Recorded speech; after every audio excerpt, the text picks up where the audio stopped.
రోజురోజుకు బంగారం ధరలు జెట్ స్పీడ్తో దూసుకుపోతున్నాయి. గత వారం రోజుల్లోనే దాదాపు 4,000 పెరిగింది. పెళ్లిళ్ల సీజన్, రూపాయి విలువ పడిపోవటం కూడా ఒక కారణంగా చెబుతున్నారు విశ్లేషకులు. హైదరాబాద్, విజయవాడలో 24 క్యారెట్ల 10 గ్రాముల బంగారం ధర ఇవాళ తులానికి 870 పెరిగి 87,930కి చేరుకుంది.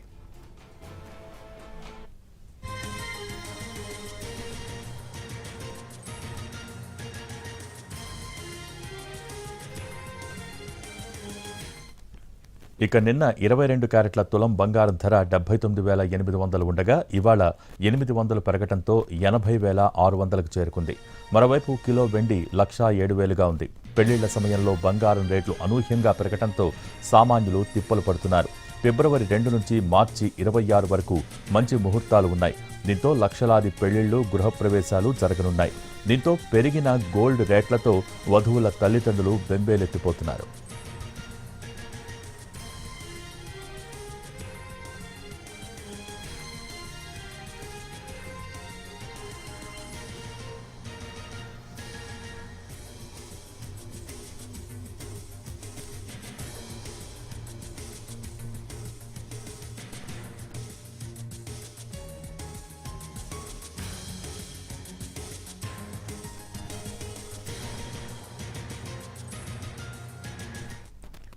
బంగారం ధరలు వేగంగా పెరుగుతున్నాయి. అమెరికా అధ్యక్షుడు ట్రంప్ నిర్ణయంతో ఒక్కసారిగా జాతీయ స్టాక్ మార్కెట్లో మార్పులొచ్చాయి. దీంతో బంగారం ధర భారీగా పెరిగింది. సామాన్యుడి కొనుగోలు శక్తి మరింత పడిపోయింది. ఇప్పటికే వరుసగా 4 నెలల నుంచి బంగారం ధరలు పెరుగుతున్నాయి. ధరలు పెరిగినా కొనే బంగారం బరువు తగ్గుతుంది, కానీ బంగారం కొనటం మాత్రం ఆగదు అంటున్నారు విజయవాడ మహిళలు. మరింత సమాచారం మా ప్రతినిధి రామ్ అందిస్తారు.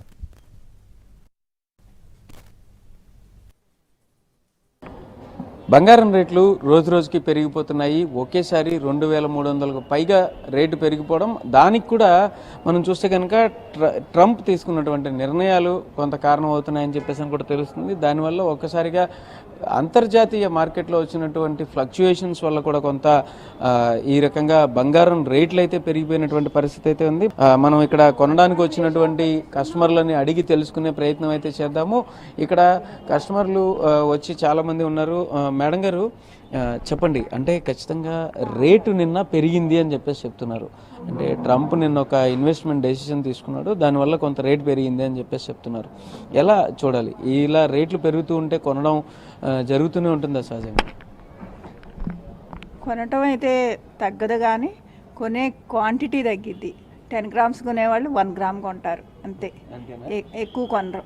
పెళ్ళిళ్ళ సీజన్ నడుస్తుంది ప్రస్తుతం, కూడా పెళ్ళిళ్ళు ఎక్కువగా జరుగుతున్నాయి. అయితే పెళ్ళిళ్ళకి సంబంధించి కొనే విధానం ఎలా ఉండొచ్చు అంటారు? కొంటారంటారా ఇంత రేట్లు పెరిగిపోతుంటే? పెళ్ళికి తప్పనిసరిగా అవసరమేనండి. ఎంతో కొంత కొంటారు, కొనేస్తారు. ఎంత రేటు ఉన్నా కూడా కొనే ఐటమ్స్ అమ్మాయి పెట్టాల్సినవి కొనాల్సిందే కదా, తప్పదు. అంటే ఆడవాళ్ళు బంగారం కొనకపోతే ఊరుకోరు, ఆ విధంగా ఉంటుందంటారా? అవును, లేడీస్కి బంగారమే కదా ఎక్కువ ఇంట్రెస్ట్.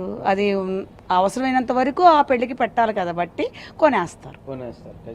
రేటు ఉన్నా కూడా తప్పదు. కొనేది తగ్గిపోదు అని నేను చెప్పలేను, కానీ బట్ కొంటారండి. ఎందుకంటే ఇప్పుడు మేబీ నెక్స్ట్ మంత్లో మా తమ్ముడు మ్యారేజ్ ఉంది. సో నేను ఒక రింగ్ తీసుకోవాలా, లేదా మా పాపకి కానీ జ్యువెలరీ కానీ ఏదైనా తీసుకోవాలనుకుంటున్నాను. బట్ ఏంటంటే ఉన్న స్టామినాని బట్టే తీసుకుంటారు. ఏంటంటే ఒక గోల్డ్ చైన్ తీసుకోవాలనుకుంటున్నాను, ఆ చైన్ కెపాసిటీ మనం చేయలేం కాబట్టి ఒక రింగ్తో అడ్జస్ట్మెంట్ అవ్వాలి. ఏంటంటే గోల్డ్ అనేది కంపల్సరీగా ఉండాలి, మ్యారేజ్ డేస్ కాబట్టి దాన్ని కంపల్సరీ తీసుకోవాలి. ఏంటంటే లేడీస్కి ఎక్కువ ఏంటంటే గోల్డ్ మీద ఇంట్రెస్ట్ ఉంటుంది. అంటే మ్యారేజ్ ప్రెస్టేషన్ కోసమైనా సరే, ప్రెస్టేజ్ కోసమైనా కంపల్సరీ తీసుకోవాలి. కాబట్టి మ్యారేజ్కి ఇది యూజ్ఫుల్గా ఉంటుంది. కాబట్టి ఇప్పటికైనా నెక్స్ట్లో అయినా సరే తగ్గినప్పుడు ఇంకా ఎక్కువగా తీసుకోవచ్చు అనుకునే వాళ్ళు ఇప్పుడు తగ్గింది, ఎక్కువగా పెరిగింది కాబట్టి రేటు తక్కువ రేట్లో తీసుకుంటారన్నమాట. ఎలాంటి సేల్స్ జరుగుతున్నాయి అనేది కూడా వాళ్ళని అడిగి తెలుసుకునే ప్రయత్నం చేద్దాం. అయినా కూడా సేల్స్ అలాగే ఉన్నాయా, ఏమైనా మార్పు ఉందా? సేల్స్లో కొంచెం మార్పు ఉంటుందండి. గోల్డ్ రేట్ అనేది సంవత్సరానికి మార్పు అనేది జరుగుతూ ఉంది. అది మన జనాభాకి తెలిసిన విషయమే. కాకపోతే ఏంటంటే వచ్చేవాళ్ళు కొనాలి అని కాన్సెప్ట్తో వస్తారు. కాకపోతే ఒక 50 గ్రాములు కొందాం అనుకున్న అంటే మ్యారేజ్ పర్పస్ ఒక 50 గ్రాములు కొందాం అనుకున్న వాళ్ళు దాంట్లో 50% వరకు, అంటే 25 గ్రామ్స్ వరకు తీసుకుందామనే ఉద్దేశంతో వస్తుంటారు. ఎందుకంటే ఈ రేట్లు పెరగడం మూలన వాళ్ళు బడ్జెట్ అనేది కొంత అనుకుంటారు. ఆ బడ్జెట్లో అడ్జస్ట్ చేసుకుందాం అనుకున్న వాళ్ళు ఏం చేస్తారంటే సగం వెయిట్కి కాంప్రమైజ్ అయ్యి తీసుకునే పరిస్థితి వచ్చేసింది కస్టమర్. గోల్డ్ షాపులకి అయితే రావడం మానట్లేదు, ఖచ్చితంగా కొనేటటువంటి పరిస్థితులు ఎక్కువ కనిపిస్తున్నాయి విజయవాడలో. ఇది ప్రస్తుతం విజయవాడలో గోల్డ్ షాపుల వద్ద ఉన్నటువంటి పరిస్థితి. కెమెరా పర్సన్ మురళితో రామ్, ఎన్టీవీ, విజయవాడ నుంచి.